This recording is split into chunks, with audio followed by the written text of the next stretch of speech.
আসসালামু আলাইকুম। ঈদ মোবারক। আজকের টপিক আপনার কথা কারো জীবন বদলে দিতে পারে। কথার শক্তি আছে। কথা বলার আগে একটা বিষয় মনে রাখুন। আপনি আজ যে কথাটি কাউকে বলছেন সেটা হয়তো তার ভেতরে বছর পর বছর বেঁচে থাকবে। হয়তো কোনো অচেনা মানুষের একটি প্রশংসা আজও আপনার মনে আছে। আবার হয়তো ছোটবেলায় শোনা একটি অপমানজনক বাক্য আজও আপনার আত্মবিশ্বাসকে আঘাত করছে। কথা বাতাসে মিলে যায় না। সেগুলো মানুষের মনে গিয়ে বসে, শিকড় গাড়ে, আর একসময় সেই কথাগুলোই হয়ে ওঠে তার ভেতরের সবচেয়ে বড় কণ্ঠস্বর। আমরা অনেকেই বুঝি না, কথা শুধু একটা যোগাযোগ নয়, কথা একটা মানুষের ভেতরটা গড়ে তোলে। আপনার একটি বাক্য কারো আত্মবিশ্বাস বাড়াতে পারে, আবার ভেঙেও দিতে পারে।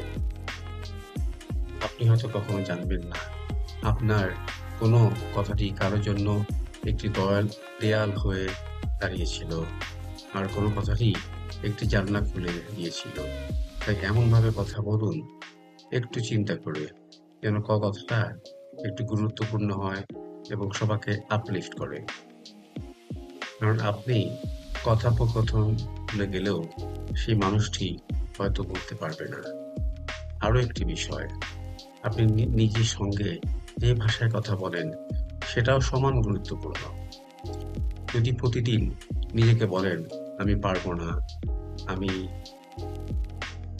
বা আমার দ্বারা হবে না, আমার ভাগ্যে ভালো কিছু নেই, তাহলে আপনার মনও ধীরে ধীরে সেই বিশ্বাসেই একটি জীবন গড়ে তুলবে।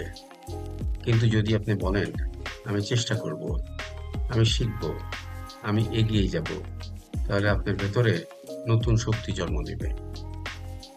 প্লিজ মনে রাখবেন, আপনি শুধু কথা বলছেন না, আপনি একটা মানুষের ভেতরটা গড়ে তুলছেন। আপনি প্রভাব রেখে যাচ্ছেন অন্যের জীবনে, আর নীরবে নিজের জীবনেও। আসসালামু আলাইকুম।